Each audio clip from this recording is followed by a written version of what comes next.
Hello everyone. As we have completed the Charles law from the states of matter topic, now it's time to discuss one point related to Charles law only, but it is a graphical representation of the Charles law.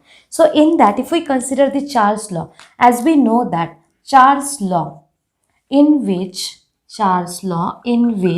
constant term is the pressure, means this graph is plotted at constant pressure. So whatever curve or graph we are plotting, so that is called as a isobar.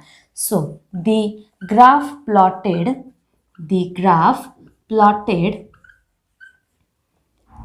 at constant pressure is called as isobar. Clear to everyone? Next point is that when graph is plotted volume versus temperature, that temperature we are going to consider in a degree Celsius, it gives straight line.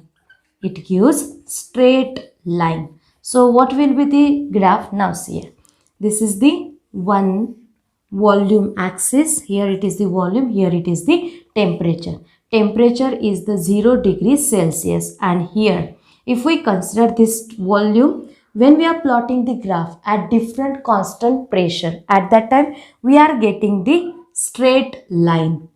So these straight line are like that. Now see.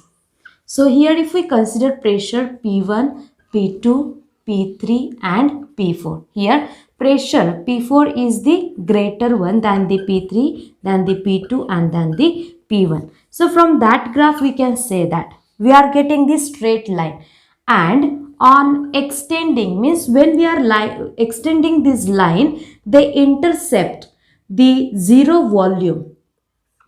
At zero volume they intercept the temperature, that is the minus 273.15 degree Celsius. Now what is the point? On extending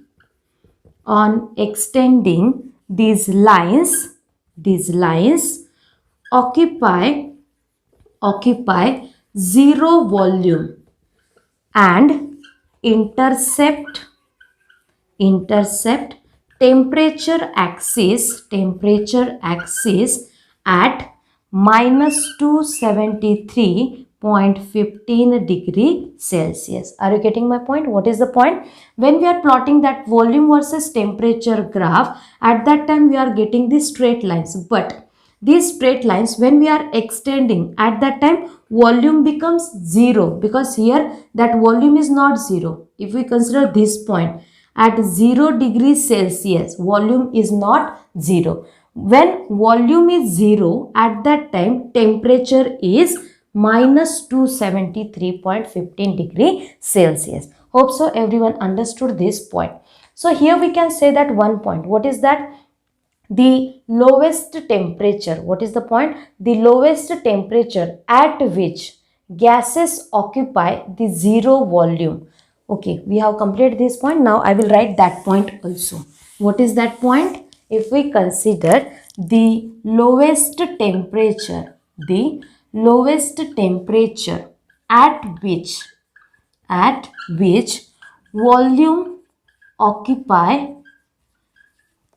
at which volume will be zero.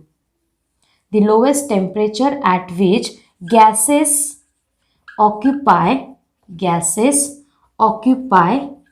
zero volume, that temperature is called as, that temperature is absolute zero. That temperature is absolute zero. Clear to everyone? So here we have completed that graphical representation of the Charles law. Actually, if we consider that Charles law, Boyle's law, there are some applications are there or examples are there in which our day-to-day life also we are applying this concept. So if we consider that concept in that bakery, first example I will tell you which one we are using in a day-to-day life, that is the bakery. When we are making the cake or any bread like that, any fluffy material, at that time firstly we are making that base for that one. And when we are heating it, what will happen? CO2 gas get evolved, and because of that volume of the gas increases when temperature increases. Simple concept is there. What is that? When temperature increases, volume also increases, and because of that, whatever that we have taken to make that bakery product, at that time CO2 gas get evolved, and on heating that cake becomes fluffy. That is the one example. Also we can say that hot air balloons.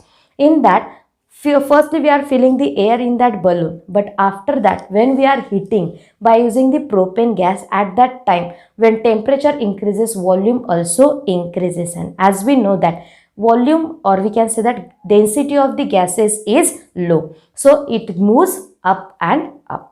Hope so everyone understood that graphical representation as well as application of this Charles law in our day-to-day life.